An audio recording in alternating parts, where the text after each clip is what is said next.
Wokół Wiedźmina 3 przez ostatnie 2 dni dzieje się naprawdę, ale to naprawdę dużo, a będzie dziać się jeszcze więcej. Na ostatnim streamie Redzi pokazali całkiem spory, ponad 13-minutowy fragment czystego gameplayu, no może nie do końca czystego, no bo tam wrzucają swoje komentarze, ale powiem wam szczerze, że to wygląda naprawdę potężnie. Dostajemy pierwsze konkretne spojrzenie na nową krainę Letten, odświeżoną oprawę graficzną, a przede wszystkim całkiem nowy, przebudowany system walki z nowymi animacjami, dodatkowymi brutalnymi ciosami kończącymi i ulepszonym movementem. Zobaczcie sami na własne oczy, jak to wszystko chodzi i mniej więcej czego możemy się spodziewać po najnowszym fabularnym dodatku. I spokojnie rozłożymy sobie te gameplaye na części oczywiście, ale za kilka dni. Po prostu dzisiaj chciałem wam jeszcze przed spaniem pokazać te gameplaye, które dzisiaj zostały nam udostępnione, abyście po prostu nie misnęli, co się dzisiaj działo, także po prostu wrzucam wam czysty gameplay. Utykam, obejrzyjcie sobie gameplay. The beginning of Letten, well, end of Letten, but the day He's after. at the house feeding his hangover. Got an As you can invite, see, the too, party I was think. wild. Is Geralt It even had an hangover? effect on Geralt. Can he get hangover? Woman. I mean, No, he can not get really. tired. He can be tired, Yeah. but Strange in as classic dreams form, go. you lose a friend on a big night out. Who's that girl? That's exactly It's the usually deal. everyone else who gets a hangover. But yeah, we just talked about how important Letten is, but can we actually go back to like the very basics? So when and where the story takes place? Without like big spoilers. Without big spoilers. Let's start with where. So, I can talk about the where, exactly. okay. Let's go. So it's the whole thing plays out in Letten, which is the birthplace of Dandelion. It's in the north, somewhere halfway between Covid and Cadeven, for all you map nerds out there. If you go to the Gulf of Praxida and take the Buina River to the east and take a right on the Nimnar River, on the other southern shore of the Nimnar, you will find this lovely place that you get to have a Sounds beautiful kinda glimpse familiar. about. But it's in the north if you want the short, the LDR version. So I guess we can now go to when. So, the events of third expansion unravel after Geralt hoped to retire at Corvo Bianco, but then yet another adventure unveils. So this is what I would share for now. And then, of course, he has a good reason why to be back on the path.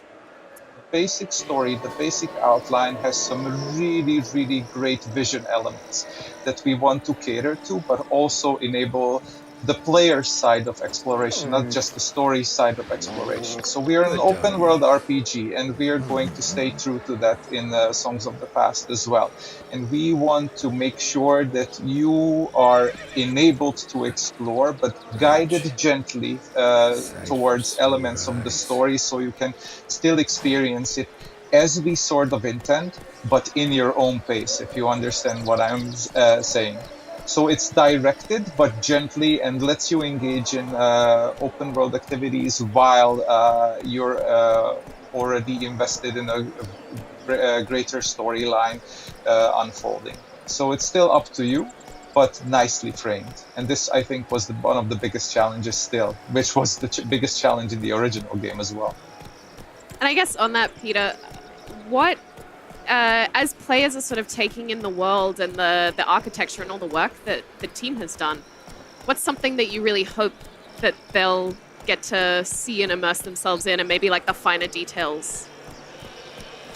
Well, there's going to be a lot of beautiful stuff and a lot of characteristics that you can experience, and they are going to be obvious. But I would like the players to pay attention to the second layer of this whole world, which is the level design intention. I'm speaking towards my department, of course, because there's a lot of goodwill and greatly skilled intention behind every single pebble, every single asset placed to basically enable what we mentioned earlier, this kind of gentle guidance to make sure that you see everything that we intended you to see, but still let you roam free in the most convenient and accessible manner. So whenever you're on any path, you're enjoying any interior, castle, dungeon, anything that you engage with, if you have a moment to appreciate all the good intent, the framing, the composition, the colors, the lighting, do yourself a favor and pay attention to that, because there's a lot of professional skill and effort that went into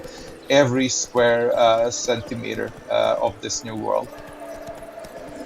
Yeah, I think while we traverse through Letten, could you tell us more about the inspiration? Because I already see in comments that it looks like Italy, it looks different than what we're used to. So maybe a few words about creation of Letten.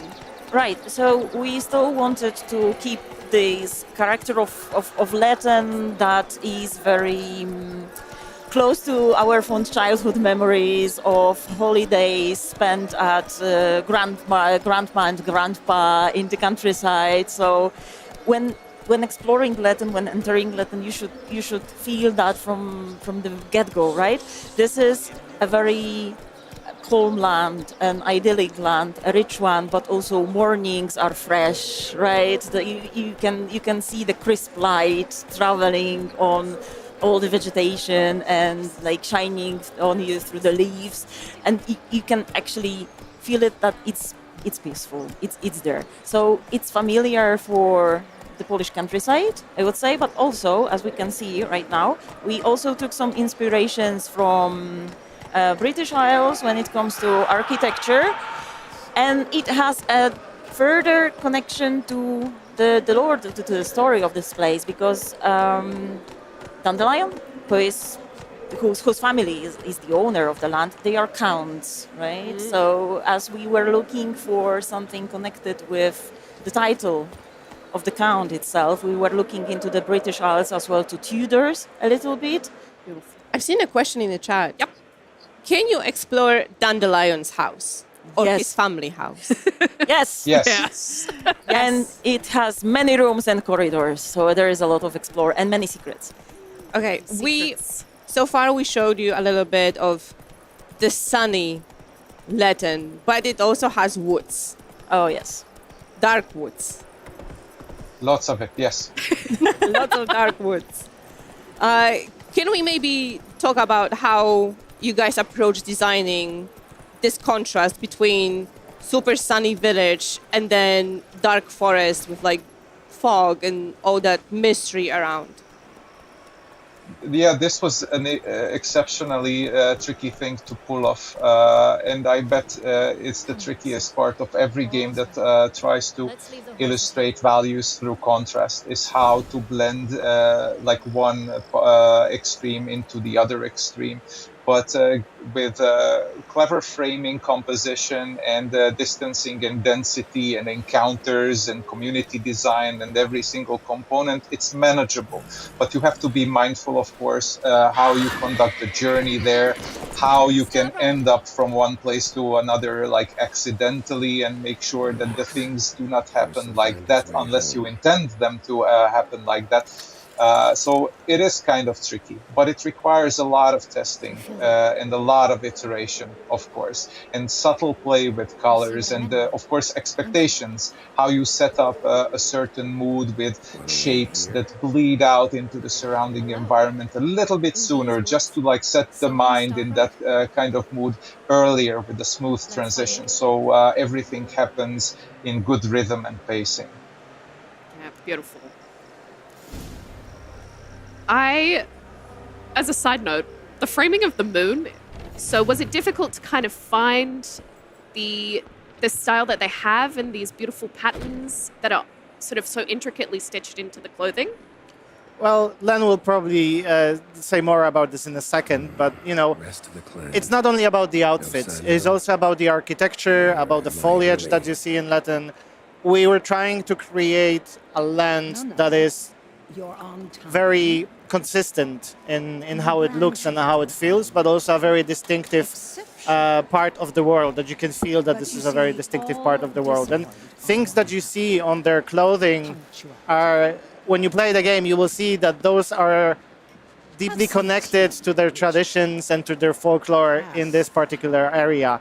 But yeah, I won't take more of your time. Len, you have more to say about the patterns and all the hard work that went into designing this clothes. Say it runs both ways.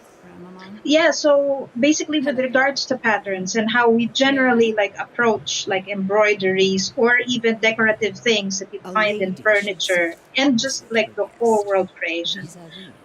If you look back to several different cultures, they usually reference stuff that they see, whether it's in nature, whether it's in their trade, and reflect it into their art. So when it comes to Letten, they are pretty much famous for hops, for braggot, for horses.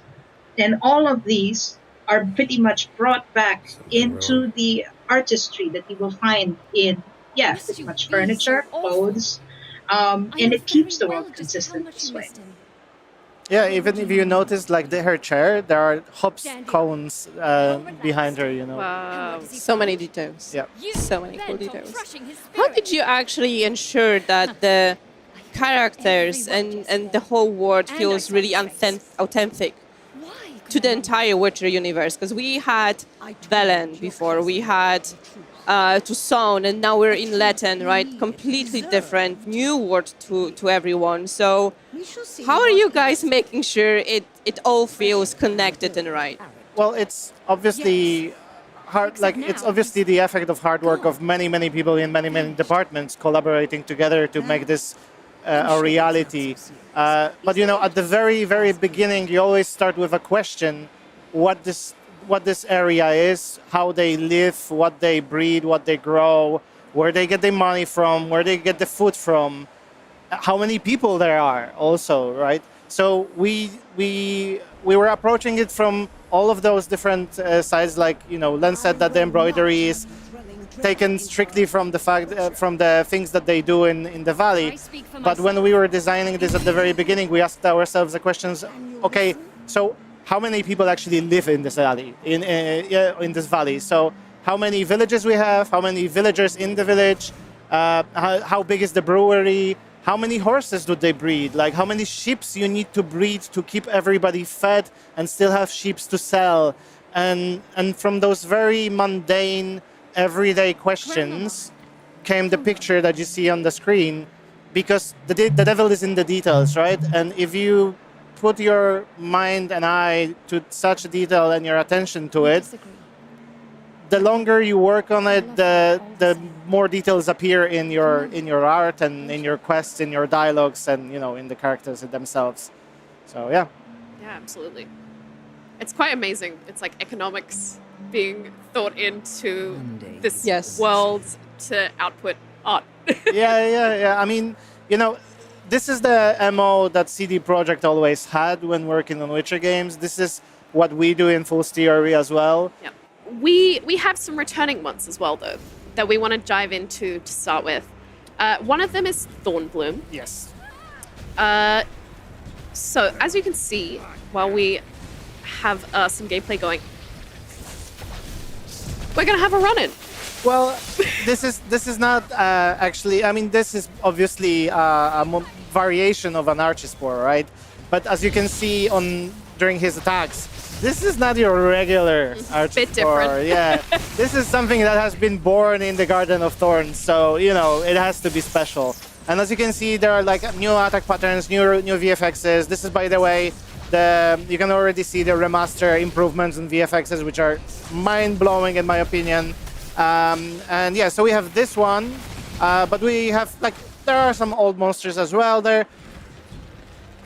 Because I've seen some comments that it's a reskin of Letten, which is absolutely not. No, it's a whole new brick, whole new skeleton, new attacks. Everything is new basically, right? So I can go on and deeper and deeper, but let's go back to the monsters. Yes. But I mean, I could actually add a little bit to that. Go. Yeah, basically our reference for this one was based on wasps. So I would say depending on what your playstyle is, but our main, main focus in creating a boss fight is to always create a challenge for you. So, yeah. We have a little glimpse of Swarmions again. Boom! Getting beheaded, that's my favorite finisher right there. More Swarmions. I don't think I'm gonna like those guys. Yeah, a little freaky. Well, it is in the name, Swarmions, they swarm you, right? So there's gonna be a lot of them. Too in depth, got something that you're just cannot wait for people to experience? I mean, Kuba stole my answer. Like, No, I didn't steal it. It's just the same answer. Geralt's chain that some may remember back from Witcher 1 days back into the game. Well, as you mentioned, it was already showcased in Witcher 1 trailer ages ago, and it's something that has been popping up since that moment. Like, there were various attempts on realizing the chain and Geralt having been able to fight with it. But, when the Songs of the Past started development, it just felt like a natural addition that finally we have the moment and capabilities to add it.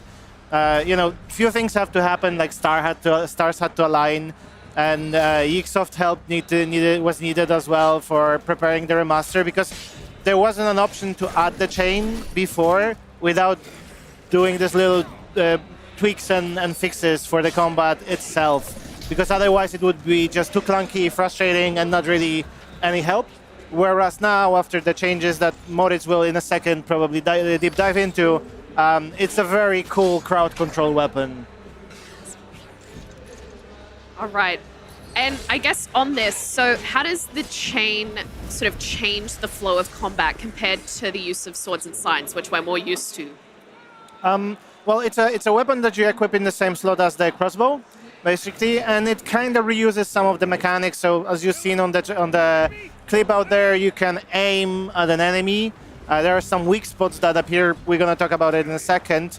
But basically, the aiming is similar to the crossbow. Time slows down. You can decide which weak spot you want to target, and then after you release the chain, you bring the enemy to you. And if you tap attack in the right time window, you're gonna execute a finisher, like we've seen over here. Wow. With the So cool. with the beheading. That's my favorite one. But that's not all. Chain is also a very fast weapon, a really good tool for crowd controlling. So if you have like a group of enemies, a swarm of Swarmians swarming you, you can basically use the chain to break up the group, bring one up to you, land a few hits, dodge back, use another chain on another one, and keep it rolling, basically. It's a very fluid and cool weapon. I love it. So chain is essentially a ranged weapon, like you mentioned. It's taking the crossbow spot. So I cannot have both chain and crossbow, correct? Yes, you cannot have them equipped at the same time. So I think I'm gonna go with chain, not crossbow, because I always had issues with crossbow. With the aim, I'm sorry, I'm very bad at it, but... A na koniec chcę wam jeszcze pokazać grafiki koncepcyjne oraz karty z Gwinta. Co to są za grafiki i co tam się znajduje, to już omówimy sobie później, bo tak naprawdę wstałem 24 godziny temu, jest tyle kontentu do nagrywania teraz, że myślę, że po prostu muszę iść spać na chwilę chociaż.